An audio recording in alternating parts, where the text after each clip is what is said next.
Space Marines Part 2. The founding of a Space Marine chapter. Quote, "Such is the woe cast upon the domains of the God Emperor of mankind in these times, that in their wisdom and beneficence, the High Lords of Terra have this day issued this decree: let there be a founding of the Adeptus Astartes, and let the foes of the Emperor know that this galaxy belongs to him, now and forever." End of quote from High Lord Targus, convener of the 349th Congress of the Imperium. New Space Marine chapters are not created piecemeal as required by the Imperium's strategic needs, but rather in deliberate groupings called foundings. The process by which a new founding's creation is approved by the Imperial government is mysterious and arcane, subject to decades or even centuries of planning before it is announced. It is only by an edict of the High Lords of Terra that such an undertaking as the creation of new chapters can be instigated, for it requires the cooperation and mobilization of countless divisions within the Imperium's monolithic and vast governmental organizations. Establishing new Astartes chapters on an individual basis is nigh impossible. The mobilization of such vast resources is beyond the ability of any single segment of the Imperium. The Adeptus Mechanicus plays an essential role in the process of a founding, for its highest echelons are tasked with creating, testing and developing the gene seed samples that will provide the genetic foundation of the new chapters. Entire forge worlds may be turned over to the manufacture of the mighty arsenal of weaponry, ammunition, power armor, vehicles, and starships that any such force will require. There are a myriad of other concerns as well. A suitable homeworld inhabited by humans must be identified for the new chapter, which will likely provide not only a secure and defensible base of operations but also a source of new recruits as well. Such worlds might have been reported by itinerant rogue traders and earmarked centuries before by Adeptus Mechanicus Explorators as potential Astartes homeworlds. A degree of environmental terraforming might be required, and the natives of the world, if they are to become the source of the new chapter's aspirants, must be studied and tested by the Mechanics' magos, biologists and genetors for many generations to ensure they are genetically pure and free of any strain of mutation that might later affect the chapter itself.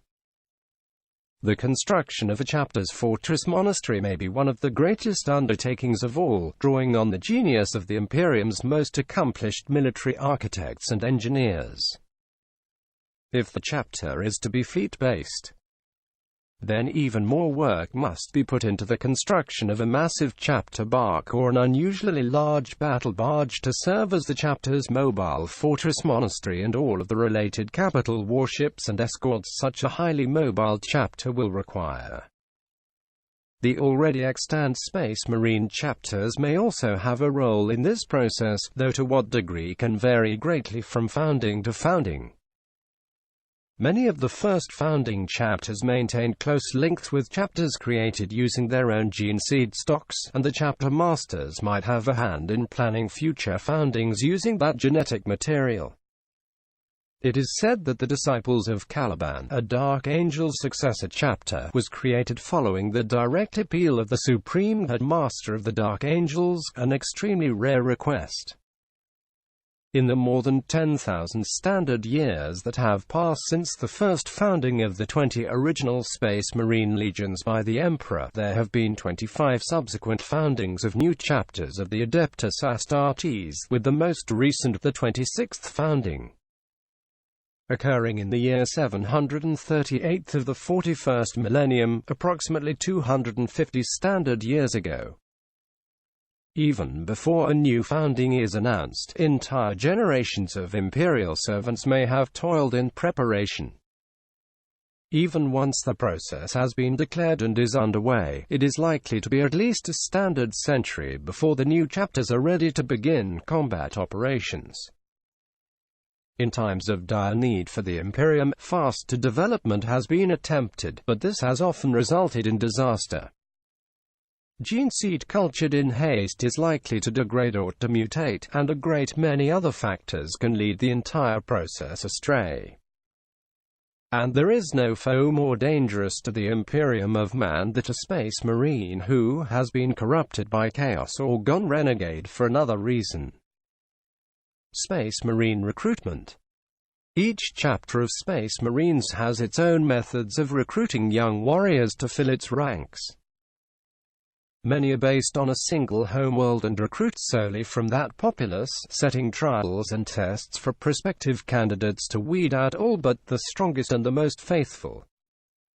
These worlds are often technologically backward with strong militaristic societies, where male children who show potential are pushed harder and harder, that they may one day have a chance to join the ranks of the Space Marines, who are often known to such peoples as Star Warriors, Sky Knights, or similar names. Because feral worlds are rough, primitive, and untamed, their inhabitants invariably provide excellent recruits for true aggression and nigh psychotic killer instinct. However, few recruits can best the murderous city scum that roamed the darkest pits of the Imperium's many hive worlds. Driven to extremes of violence by the pressures of hive world living, these merciless killers are usually ignored by the authorities. They make ideal Space Marine recruits, and whole gangs of city scum are sometimes hunted down and made to undergo the trials. Some recruits are drawn from the more civilized worlds of the Imperium, but not very many. Those planets used by the Space Marines as recruiting worlds are observed closely by the chapters, apothecaries and chaplains. The population's genetic purity must be maintained, in order to conserve those qualities that serve the Space Marines' purposes best. The spiritual health is also maintained, to ensure that no trace of the influence of the ruinous powers becomes manifest. Such observations are in general carried out from a distance, and it is rare for the Society to have any direct contact with or knowledge of the Space Marines, or in many cases even of the Imperium. The chapter's officers might visit the culture once a generation and will be the subject of myth and legend. These mighty warriors from beyond the stars are figures of awe, and their word is law. The nature of the trial set by the outsiders vary enormously, but all are so arduous that only a handful pass them. Those who fail may be lucky to even survive, for many trials take the form of ritual combat, the hunting of a great beast, or the performance of incredibly dangerous feats of strength and bravery. At the conclusion of the trials, those few aspirants that have been deemed worthy are taken away, invariably never to see the people again. It is always a great honor for a family to have a son chosen by the Space Marines, even for societies with little conception of the greater galaxy beyond their world. The Space Wolves are an example of this. The wolf priests of the Space Wolves scour the warring tribes of their homeworld Fenris for the strongest and bravest youths, while the Ultramarines traditionally draw the candidates from the elite training barracks of a whole group of planetary systems known collectively as Ultramar. The realm of the Ultramarines. Other chapters have no single homeworld and travel the galaxy in gigantic fleets of battleships, recruiting either from a regular series of worlds or from the war zones to which they are assigned. The Black Templars are one such example of a fleet-based chapter, as are the Dark Angels. Once accepted, the young aspirants become neophytes and begin their regimen of training and biological enhancement. Each chapter has its own traditions regarding the initiation of the recruit into its legends and secrets. This process often runs parallel to the biogenetic treatments the neophyte must undergo. As the physical transformation proceeds, spiritual change also occurs. Both are tempered by ongoing experience on the field of battle and the rituals in which the neophyte must participate. The nature of such rites varies enormously from one chapter to the next. Some are solemn affairs recalling the sacrifice the Emperor made for humanity. Others are raucous celebrations drawing on the culture and nature of the chapter's homeworld. Still more are bloody and barbaric, involving ritual bloodletting, scarification, or amputation. All are vital to the arcane workings of the chapter, and his participation is a prerequisite of the neophyte's acceptance by his would-be brothers in arms. Such are the rigors of the training that many do not survive. Whether he is crippled upon the battlefield or found spiritually wanting during a particularly exacting ritual, a neophyte may find himself cast out, his future with the chapter curtailed. In some instances, the neophyte may transgress one of the many articles of chapter law, and injury at war may prove preferable to the punishment. Many possible fates await those who fall by the wayside in this manner. Most are mind-scrubbed and become chapter serfs, manservants and menials. The less fortunate are transformed into a living, cybernetic servitors, mindless biomechanical automatons who exist only to assist the chapter's tech marines in the operation of heavy and frequently dangerous machinery. A very rare few may yet rise to positions of relative power within the chapter's feudal household, yet even the highest-ranked factotum is but a lowly, nameless servant in the eyes of the full battle brothers. The worlds that the Space Marines recruit from often have a wide range of legends regarding the Adeptus Astartes. As many of the communities in question are primitive or barbaric, the people regard the Space Marines as otherworldly figures, angels of death, who arrive once in a generation to test and carry away the strongest sons. On more advanced worlds, the people will have more of an understanding of who and what the Adeptus Astartes are, regarded as the success of an aspirant as an honor to the entire community. On some worlds, the knowledge that a distant ancestor was recruited into the Astartes is as good as a patent of nobility, and portraits of the legendary hero adorn the walls, and prayers are said to him as if he were a saint of the Imperial cult in times of need. Aspirant trials. Aspirants to become Space Marines are expected to overcome many and varied trials before being accepted into the ranks of the chapter's neophytes. Though he will undergo continuous testing throughout his time as a neophyte, and often well beyond after he becomes an initiate or scout marine, the first trial the aspirant must pass to be accepted as a potential Astartes is by far the most significant of his young life. The events he experiences during that trial will live on in his mind and heart for the rest of his potentially long life. Every chapter of the Adeptus Astartes uses some form of trial to ascertain whether aspirants are worthy of beginning the often fatal process of becoming fully fledged battle brothers. The nature of this trial varies greatly from chapter to chapter and world to world. In some cases, a culture's traditional festivals and rites of passage are in fact well-disguised trials established generations before and watched over in secret by chaplains or senior chapter serfs. In such cases, the aspirants believe they're participating in tribal rituals and coming-of-age challenges, and are entirely unaware that the most promising of their number will be selected to become Space Marines, if they even know what Space Marines are. In other cultures, the aspirants fight for the honor to be judged worthy, knowing that a great reward awaits the victors. Again, they may not know the exact nature of that reward, but to be chosen is the greatest of honors a young man can aspire to. Some trials are watched over closely by the servants of the chapter, who judge the aspirant every step of the way. Others have no interest in the actual process, only the outcome. Some trials are so arduous that the simple fact of an aspirant surviving it is sufficient to pronounce his victory.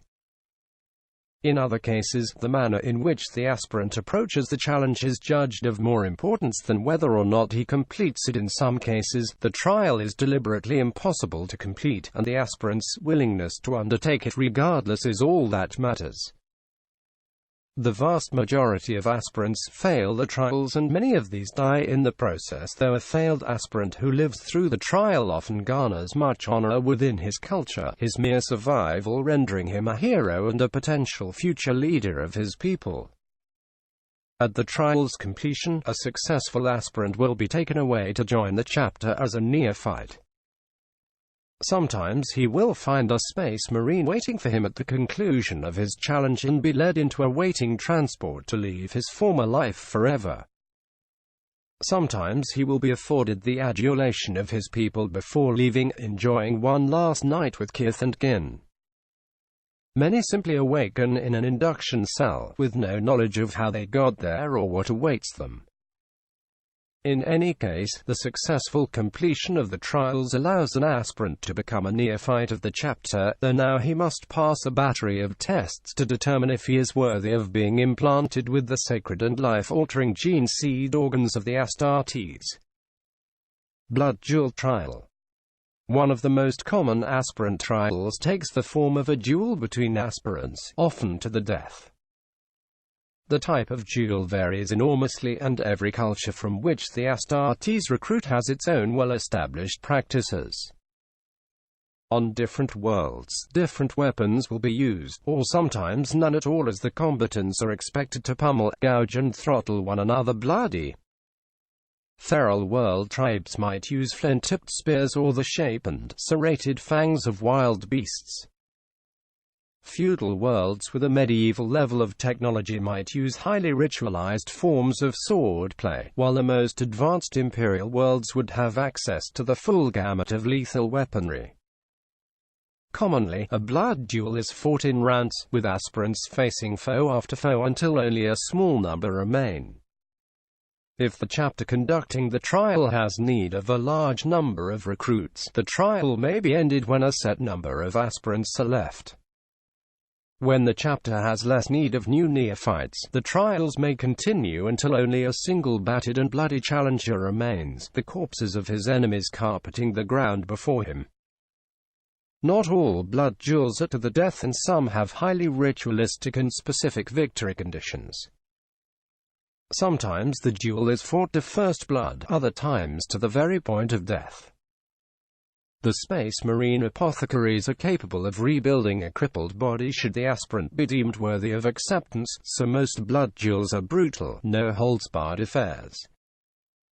The Blood Angels chapter is known to make extensive use of the blood duel trial, but plenty of other chapters make use of similar methods of choosing their recruits, including the Dark Angels, Imperial Fists, Storm Wardens and Space Wolves. Hunting the Hunter trial. Many of the cultures from which the Astartes recruits exist in hellishly dangerous environments populated by all manner of predatory beings. In most cases, the predators in question are autochthonic beasts native to the world, but sometimes they have been deliberately introduced in order to retard the culture's development, ensuring that their every moment is a fight for survival and cultivating the most promising recruits possible. In many cases the predators are human, such as the geld scalpers that prey on the outcasts of high societies, culling the unwanted for monetary reward. Frontier worlds are often plagued by alien raiders, ranging from the dreaded and lethal Dark Eldar to the barbarous green-skinned orcs. This trial requires the aspirant to track down and slay, or sometimes capture, such a predator, turning the tables on those who prey upon his people and prove his worthiness to become an Astartes neophyte. The hunt is a test of cunning and determination as much as raw martial prowess, often requiring the aspirant to track his prey in its own territory. The hunt may last days, weeks or even longer according to the conditions of the trial and the weapons the aspirant can either find or fashion for himself. Taking the target alive is perhaps the hardest of trials, for the aspirant must keep the foe restrained on a return journey that might prove every bit as arduous as the hunt itself. Taking the target alive is perhaps the hardest of trials, for the aspirant must keep the foe restrained on a return journey that might prove every bit as arduous as the hunt itself. A variation of the hunt requires a number of aspirants to hunt a single target, though only one may claim victory. Some of these aspirants strike out on their own, even turning on their fellows when the opportunity arises. Others set aside their rivalry and work together until the end. Those aspirants who survive must eventually fight one another for the honor of claiming victory. Whatever path the aspirants take, the chapter learns much about the potential recruits. At the conclusion of a trial in which a prisoner is taken, it is common for the aspirant to be required to slay his captive, often before his people in a highly ritualized deed akin to a ceremonial sacrifice. Thus, the blood offering is made and the victor led away to join the ranks of the Sky Warriors. The Space Wolves are known to use the Hunting the Hunter trial, requiring the aspirant to track and face a fearsome Fenrisian wolf or a snow troll. The Dark Angels have a similar tradition drawn from the knightly orders of their lost homeworld of Caliban, and often require aspirants to track and kill fearsome beasts mutated by the powers of chaos. Survival of the fittest trial. It is often said that in the dark future of the 41st millennium there is only war. No world is untouched by bloodshed and death, and for many human societies, war is a permanent state of existence. Many of the worlds from which Space Marine chapters recruit are not home to a single, unified society, but rather a host of small tribes constantly at war with one another. In such societies, trials are all but unnecessary, and instead of staging formal tests and challenges, the Space Marines simply watch these wars from afar, witness the deeds of the greatest heroes, and select the victors as aspirants. Hive worlds often fall into this category, especially the lawless underhives and the polluted ash wastes between the hive cities. Gangs of savage psychopaths battle one another ceaselessly for power and influence, and the greatest of these gang leaders sometimes attract the attention of the servants of the chapter. In most cases, the Space Marines need to do little more than watching the wars, but in some instances, they actively take a hand in fomenting conflict and strife. By limiting the technology levels of a society, curtailing its access to natural resources, infiltrating it with chapter serfs who spread hate, lies and paranoia, and occasionally even introducing psychosis-inducing substances into the food chain, the Astartes can ensure there is no break in the constant state of warfare that produces the chapter's next heroes. The chapters best known for practicing this type of trial are the Space Wolves, who watch from afar as entire tribes on their frigid homeworld of Fenris wipe one another out in bloody internecine wars. Many other chapters use similar methods as well, including the Dark Angels and their unforgiven successor chapters. Exposure trial. Few worlds of the Imperium of Man are free from adversity, and these rare exceptions are either the holdings of wealthy mercantile combines or pleasure retreats for retired, high-level Imperial servants, or the local sector nobility, entirely inaccessible to the vast bulk of mankind. Most of the Emperor's subjects live on worlds that are dangerous in some manner. Long-settled planets are riven by pollution, the toxic waste of thousands of years of industry seeping into the very bedrock and raining from the skies in a constant downpour. Other worlds are heavily irradiated, by the processes of industry or by the effects of local celestial phenomena.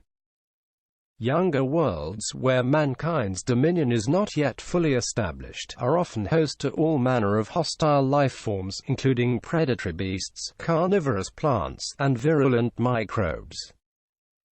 Plenty of worlds feature environments that were inimical to life, yet due to some natural resource or the world's strategic value, humans eke out an existence there nonetheless. Such environments range from sub-zero ice wastes, impenetrable swamps and arid deserts to exotic death world jungles, methane sumps, and hydrocarbon oceans.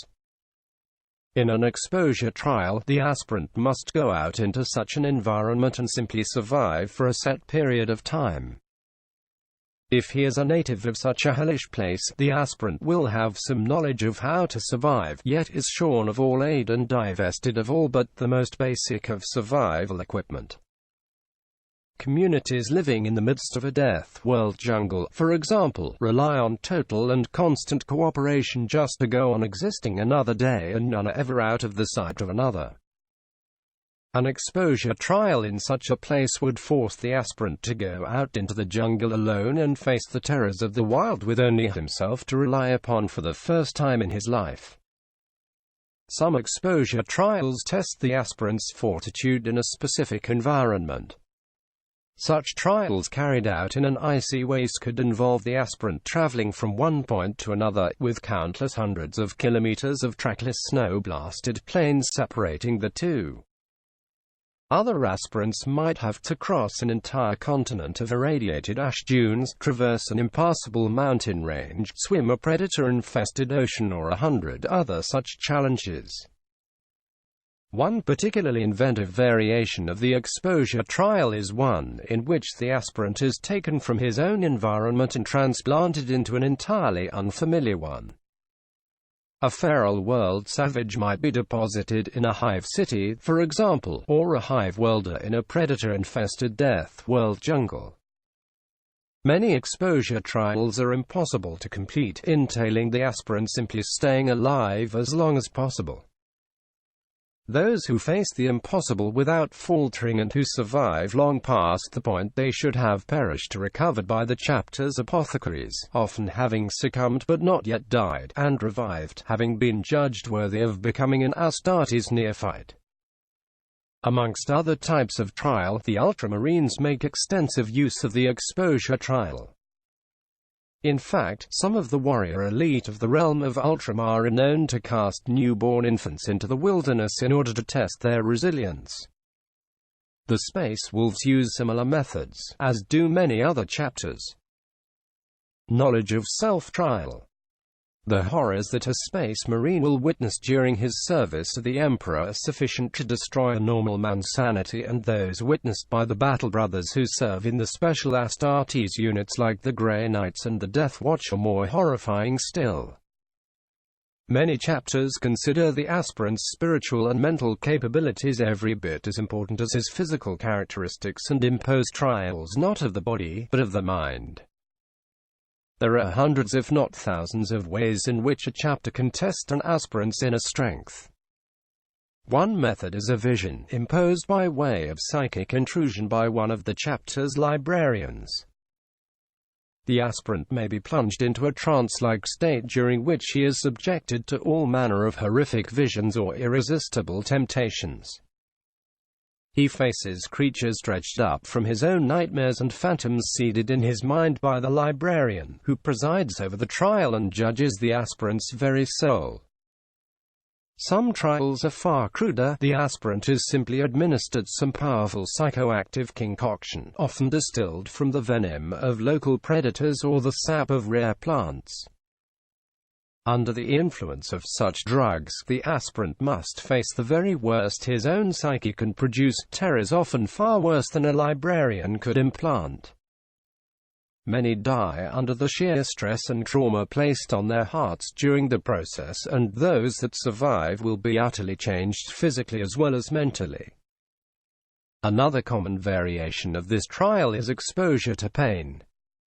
There are myriad different ways in which pain can be applied, some primitive, others fiendishly inventive. Some torments leave the aspirant scarred for life, though the scars are proudly borne as evidence of his mental strength.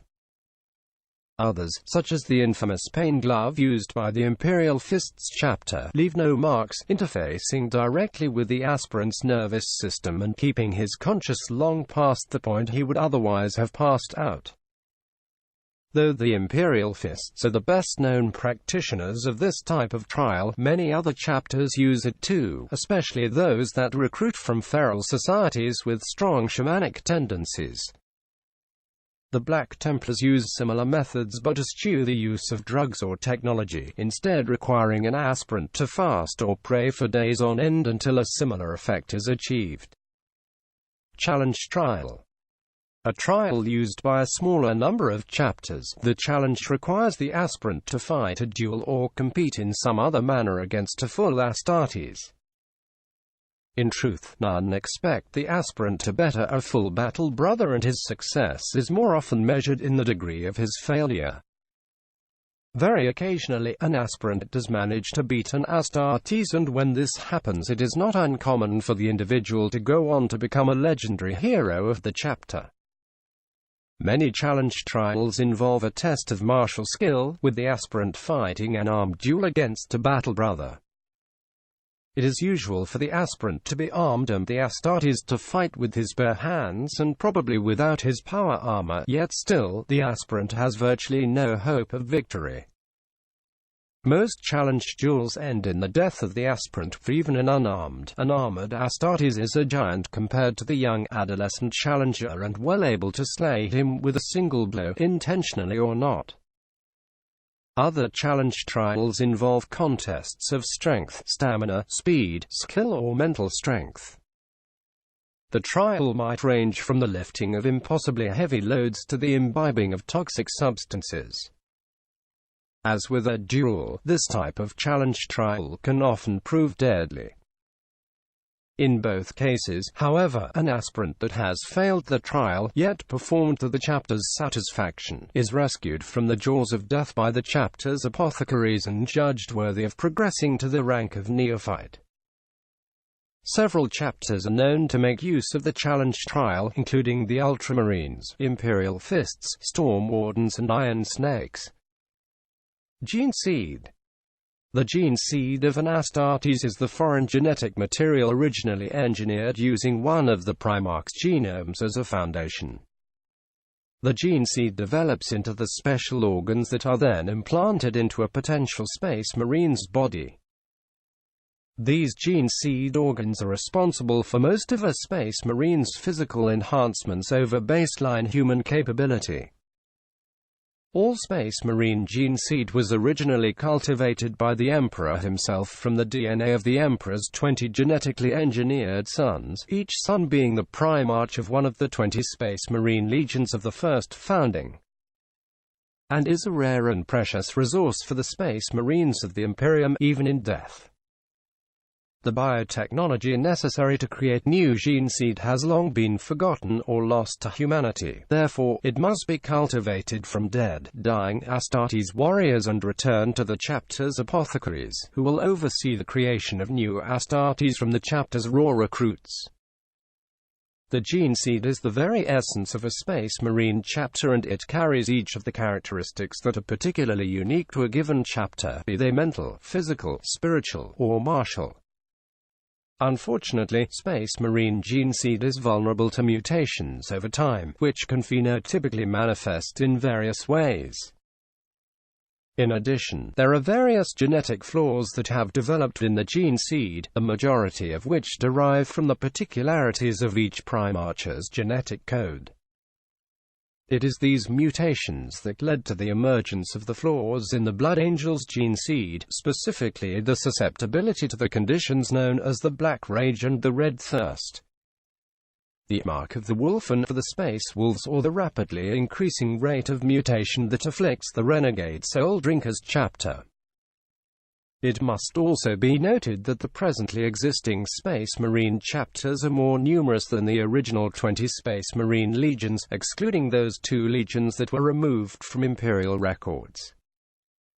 Only the original 9 legions that remained loyal to the Emperor during the Horus Heresy produced the numerous Space Marine chapters of the Second Founding who share traits with their founder chapter, which is itself the remnant of one of the Loyalist legions. During the recruitment and enhancement process, some aspirants may not survive the rigors of training and the later medical treatments one must undergo to become a full-fledged battle brother of the chapter. First and foremost, a potential Space Marine recruit must be male, as the gene seed and the developing Space Marine organs are compatible only with male hormones and genetics.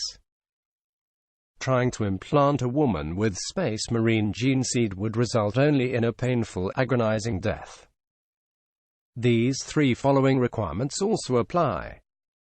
Space Marine aspirants must be adolescents or very young adults, as the implants must be able to coordinate with a human male's natural growth hormones during adolescence to stimulate the growth and development of the various unique physiological features of a Space Marine.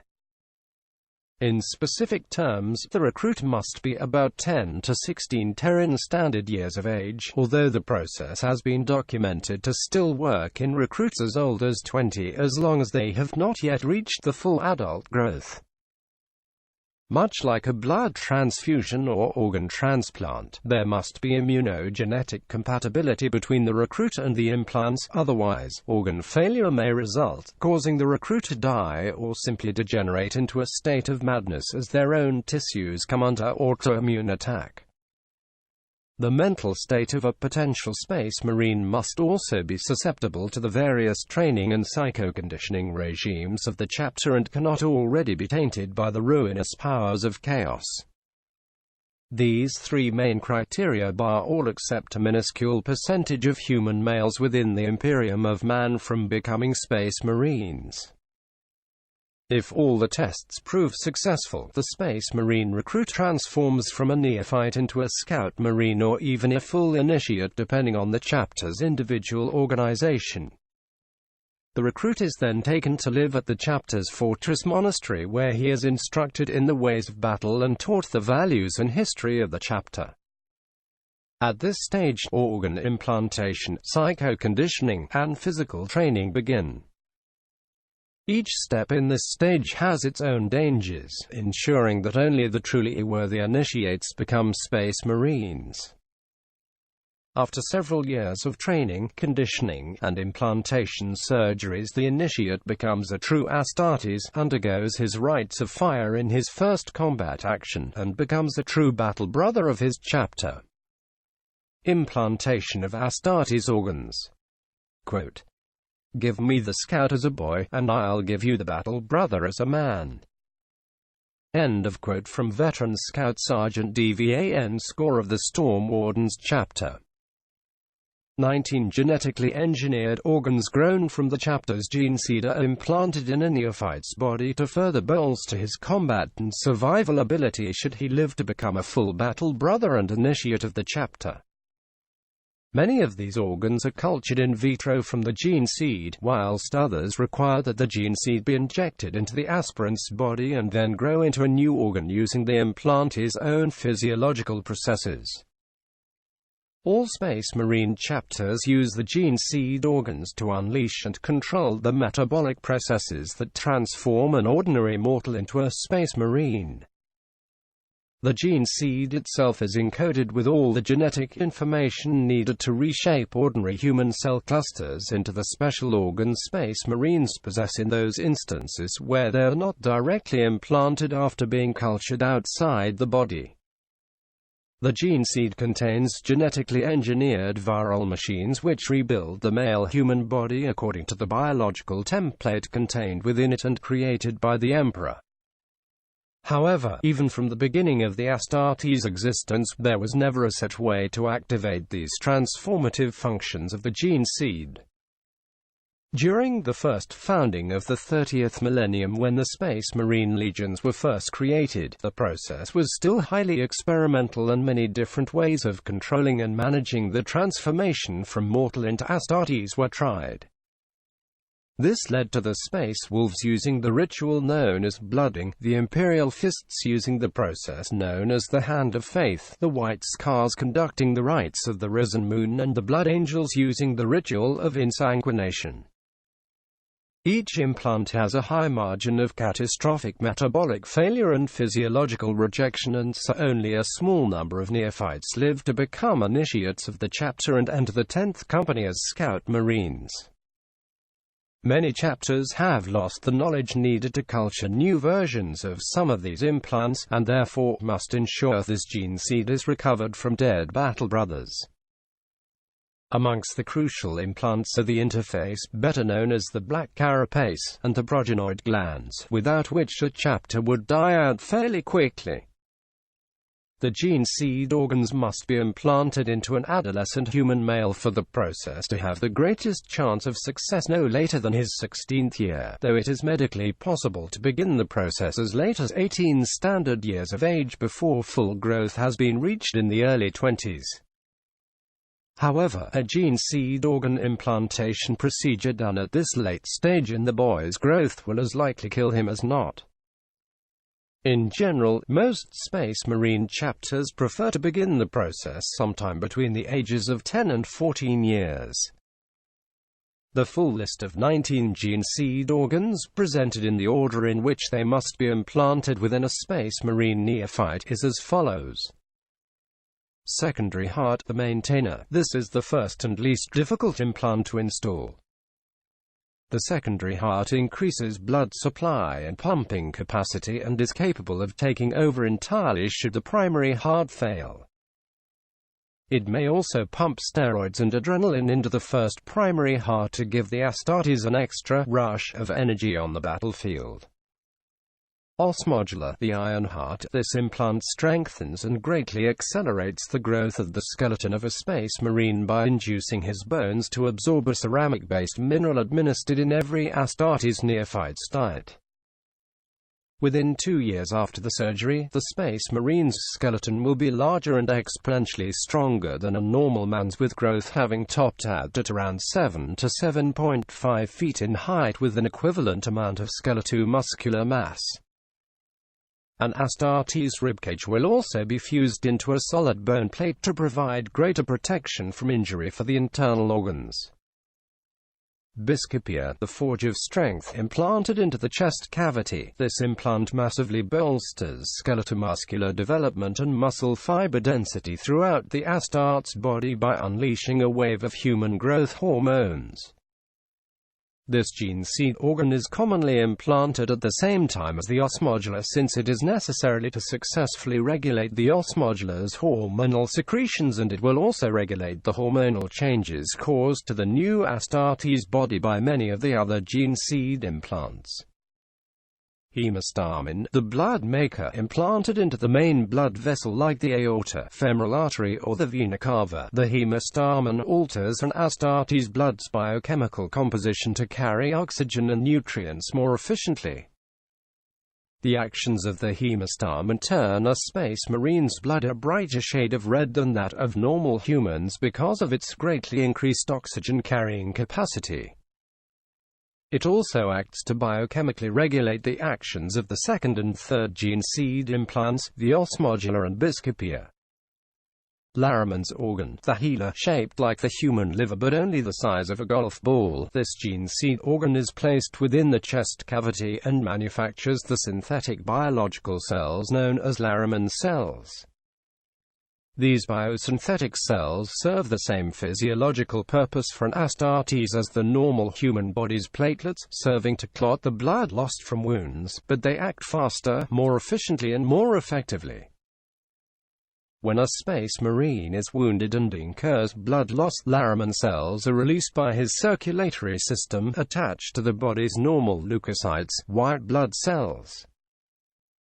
At the site of the injury, they form scar tissue in a matter of seconds, effectively preventing massive blood loss and infection of the wound. The action of this organ is one of the reasons that the Space Marines are seen as nearly invincible and so difficult to kill despite the terrible wounds they sometimes endure. Catalepsy node, the unsleeping, implanted into the back of the cerebrum. This implant allows the Space Marine to avoid sleep, instead of entering an almost comatose trance where their minds recharge. It also allows one half of the brain to rest while the other hemisphere remains alert, thus removing the need for the unconsciousness required by normal sleep. The longest any Space Marine has ever been on active combat duty without rest is 328 hours, achieved by a squad of the Crimson Fist's kill team during the battle against the Orcs for Rin's World. Preomna, the neutralizer. The preomna is essentially an organic decontamination chamber that is implanted inside the chest cavity and connected to the digestive system above the original stomach so that no actual digestion occurs in the preomna. It is capable of biochemically analyzing ingested materials and neutralizing most known biochemical and inorganic toxins.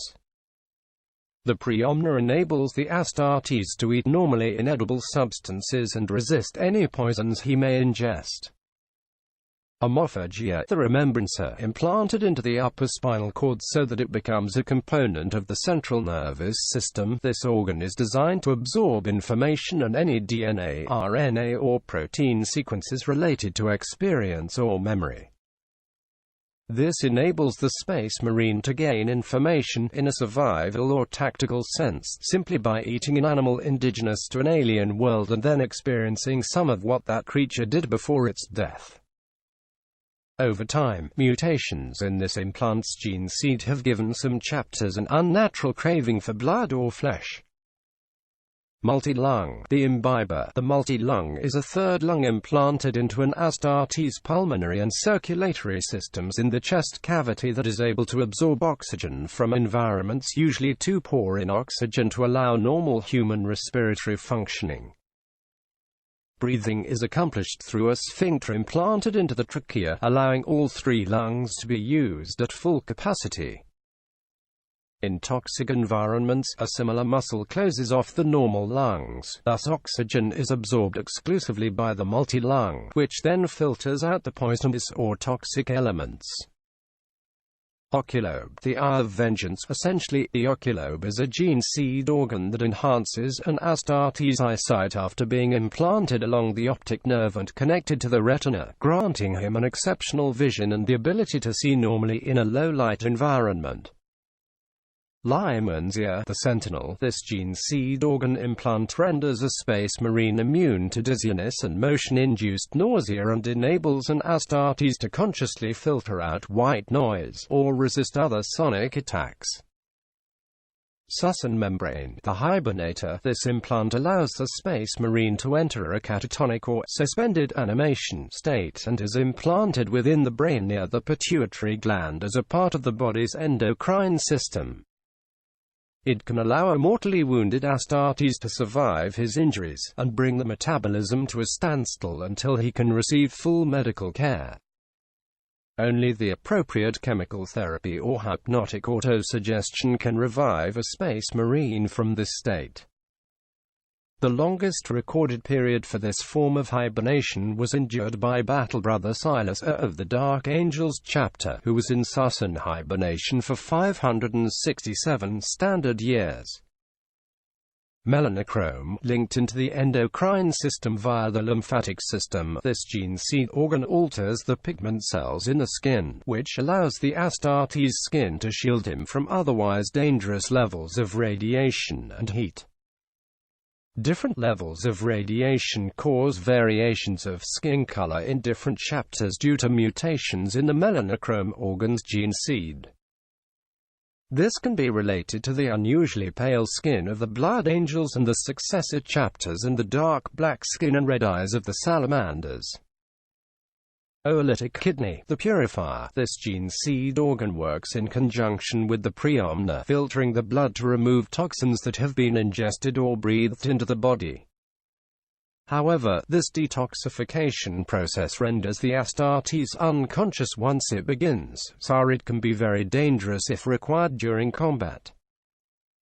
Under normal circumstances, the oolitic kidney also acts as a regulatory organ for the Astartes physiology, maintaining the efficient action of the Space Marine's advanced circulatory system and the proper functioning of his other organs, implanted or otherwise.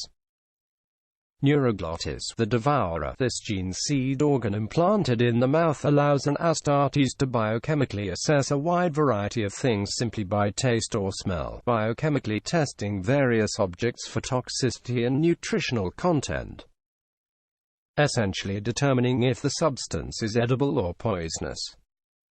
From poisons to chemicals to animals, a Space Marine can even track his quarry by taste or smell alone, much like the average canine bred for tracking. Mucranoid, the weaver. This gene seed organ is implanted within the central nervous system and responds to specific chemical stimuli in the environment, causing the Space Marine to secrete a waxy protein substance similar to mucus through his pores that seals his skin. The gland's operations must first be activated by an external chemical treatment, usually self-administered, before it will activate. Space Marines are cocooned in this way before they enter suspended animation, and the process can even protect them from the harshness of the vacuum and other extremes of temperature, particularly deeply frigid environments. Betch's gland, the poison bite, actually consisting of two separate glands implanted into multiple locations inside an Astartes mouth, including the inside of the lower lip, in the salivary glands or in the hard palate. These two glands work in tandem to transform a space marine's saliva into a corrosive, blinding acid when consciously triggered. An Astartes trapped behind iron bars, for example, would be able to chew his way out given a few hours. These implants' more common uses aid in the digestion of unusually difficult or impossible things to digest, such as cellulose. In the gene seed of several primarchs, like that of Rogaldorn, this organ has atrophied and is no longer as effective or has simply ceased to function entirely in the Astartes of the chapters that use those primarchs' gene seed. Progenoid glands, the gene seeds, implanted into both the neck and the chest cavity. These reproductive glands serve to collect, gestate and maintain the gene seed from a space marine's body, and to safeguard it for the continuity of a chapter. These organs hormonally respond to the presence of the other Astartes gene seed implants in the body by creating germ cells with DNA identical to that of those implants through a process very similar to cellular mitosis. These germ cells grow and are stored in the progenoid organs, much like sperm cells or egg cells are stored in the testes and ovaries of normal men and women. When properly cultured by the apothecaries of a space marine chapter, these germ cells can be gestated into each of the 19 gene seed organs needed to create a new space marine. Thus, for most Astartes, their progenoid glands represent the only form of reproduction they will ever know, though the DNA passed on will be that of their primarchs, not their own.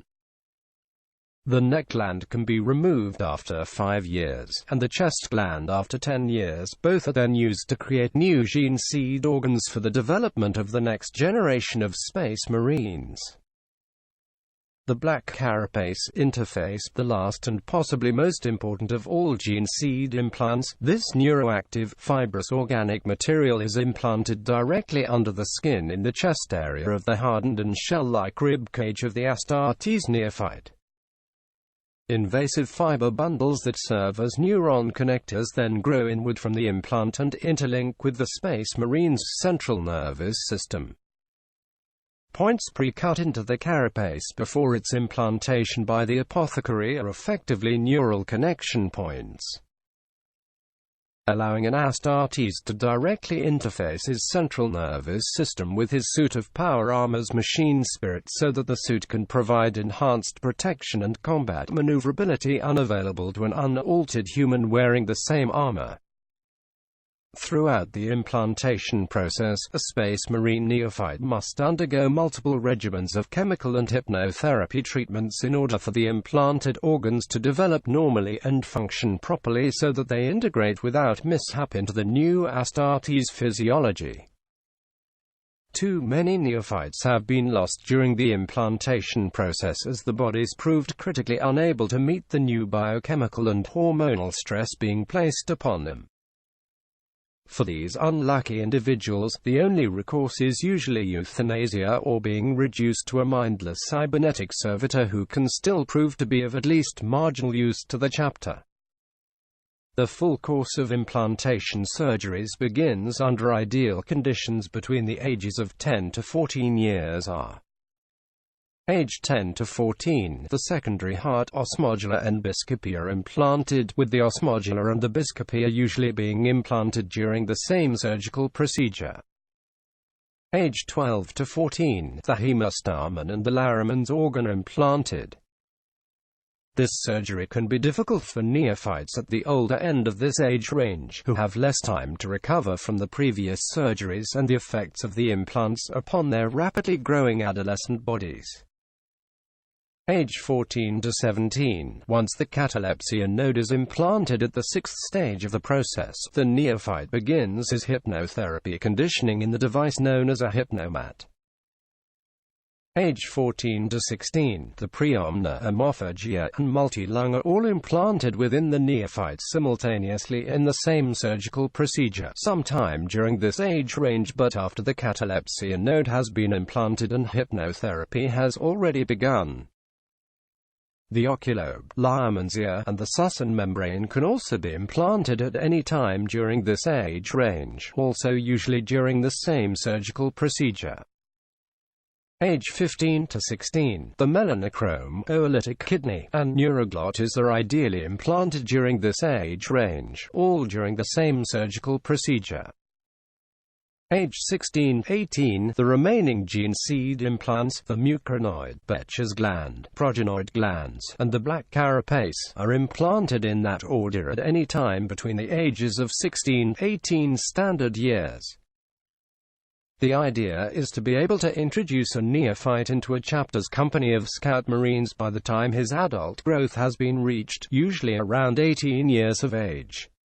The idea is to be able to introduce a neophyte into a chapter's company of scout marines by the time his adult growth has been reached, usually around 18 years of age. Though some neophytes have become scouts as early as the age of 16 if their implantation process began at the young end of the age ranges given here. Primaris gene seed and organs. Though they now stand a step above the standard Astartes brethren, all Primaris space marines were still created using the original gene seed of their primarchs, like all other members of the Adeptus Astartes. Some voices within the Imperium now worry how this new type of transhuman warrior will react to the many genetic quirks and flaws found in the gene seed of some of the more unusual chapters, particularly given the long history of fiascos that have resulted from attempts to alter the Emperor's original work. In the pursuit of his attempt to improve upon the original Space Marine template, Archmagos Belisarius collected samples of the genomes of all 20 of the original primarchs, including those deemed lost or traitors. Though Robert Guilliman made clear to his overeager servant that Primaris Astartes were to be created only from the lines of those of his brothers who led the 9 loyalist Space Marine legions. It is known that in addition to the general advancements in the gene seed, Primaris Space Marines possess 3 additional gene seed implant organs compared to the standard brethren, and that their gene seed is far more genetically stable than that of their forerunners. Primaris Space Marine gene seed has only a 0.001% chance of genetic deviancy from the original baseline with the passage of each generation, which makes it nearly immune to the severe genetic instability suffered by chapters such as the Blood Angels and Space Wolves over the course of their existence. Nearly every Space Marine created since the first founding possesses 19 specialized organs derived from this gene seed. The Primaris Marines, however, are implanted with a further 3 additional organs. It was the Sang Primus Portum, a device containing potent genetic material harvested from the primarchs, that allowed for this breakthrough. Entrusted to Call by Guilliman shortly after the second founding in the early 31st millennium, this device resulted in a new breed of Adeptus Astartes that were deployed en masse in the Ultima founding. Due to Call's interpretation of his orders and the millennia-spanning labor of his task, during which Guilliman was injured and suspended in stasis, the secrets of these new Primaris organs were not released until late in the 41st millennium. The Primaris Marines possess all of the 19 gene seed implant organs that have been gifted to their original Astartes brothers, as well as 3 more that only they possess, for a total of 22. These new gifts of Belisarius Call's genius further enhanced the transhuman status and ability to bring the Emperor's justice to a galaxy shrouded in darkness and despair. These additional implanted organs include sinew coils, the steel within. The Primaris Space Marines' sinews are reinforced with durametallic coil cables that can contract with incredible force, magnifying his strength as well as giving his body another layer of defense. A Primaris Space Marine can crush a man's skull in his hand, break flag armor to flinders, or even bite through a metal cable should the need arise. Magnificat, the amplifier, a small, thumbnail-sized lobe that is inserted into the brain's cortex. The Magnificat secretes hormones that increase the body's growth functions whilst also intensifying the function of its other transhuman implants, especially those of the Biscopia and the Osmodula. In truth, the Magnificat is but half of the true, dual vulva mortis gland, the so-called God-maker, that the Emperor created for his primarchs. However, Archmagos could only find materials and genetic blueprints to build the dextrophic lobe, the right half of the immortis gland, while plans for the Centarius, the left half, that would complete the original super-organ had been wholly eradicated from Imperial records of the Primarch project. Whether this was done by the Emperor's own hand or by some nefarious source, could not tell. Belisarian Furnace, the Revitalizer. This is a dormant organ that connects to both Astartes' hearts. In times of extreme stress, or should the warrior's body undergo violent, damaging trauma, it expels great blurts of self-synthesized chemicals, a hyper-cocktail that simulates the biological action of combat stims while also aiding in the rapid regrowth of tissue, bone, and muscle. The gland then falls dormant again and takes some time to metabolically build itself up once more for the next usage. Conditioning.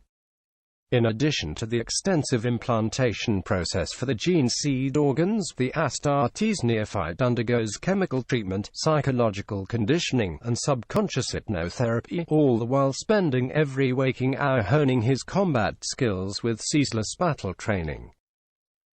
Until his acceptance as a full initiate and battle brother of his chapter, a neophyte must submit to constant tests and examinations by the chapter apothecaries. The newly implanted organs must be monitored very carefully, imbalances corrected, and any sign of corrupt or deviant development treated. This chemical treatment is reduced after completion of the initiation process, but it never ends. Space Marines undergo periodic drug treatment for the rest of their lives in order to maintain a stable metabolism. To this end, Space Marine power armor contains extensive physiological monitoring and drug dispensation equipment. As the super-enhanced body grows, the recipient of the gene seed organs must learn how to use his new skills. Some of the implants, specifically the catalespine node and oculobe, can only function once correct hypnotherapy has been administered. Hypnotherapy is not always as effective as chemical treatment, but it can have substantial results.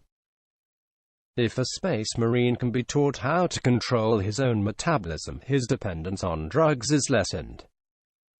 The process is undertaken in a machine called a hypnomat. Space Marines are placed in a state of hypnosis and subjected to visual and oral images in order to awaken their minds to their unconscious metabolic processes. A Space Marine is more than just a human being with extraordinary powers. Just as the bodies receive 19 separate gene seed implants, so their minds are altered to release the latent powers that lie within all human minds, and these are not the psychic powers of the warp, but the intrinsic. These mental powers are, if anything, more extraordinary than even the physical powers endowed by the gene seed implants. For example, a Space Marine can control his senses and nervous system to a remarkable degree, and can consequently endure the pain that would kill a normal man. A Space Marine can also think and react at lightning speeds. Memory training is an important part of the Astartes psycho-indoctrination as well, and some Space Marines develop photographic memories in the course of the psycho-conditioning and hypnotherapy. Space Marines, of course, vary in intelligence as do other men, and their individual mental abilities vary to some degree, as their implants do not reshape the core neural architecture, though the hypnotherapy does act to smooth out many personality quirks. This indoctrination also includes psychological conditioning, which is intended to reinforce a Space Marine's respect for authority and his willingness to follow orders regardless of his own desires, as well as to harden his mind to the corruptive temptations offered by chaos. It is no exaggeration to say that many Astartes truly no longer know fear. At the end of this process, if all goes well, an adolescent human male will have been transformed into a superhuman Astartes. Yet, in many ways he will no longer truly be human, having sacrificed his own humanity so that he might protect that of others.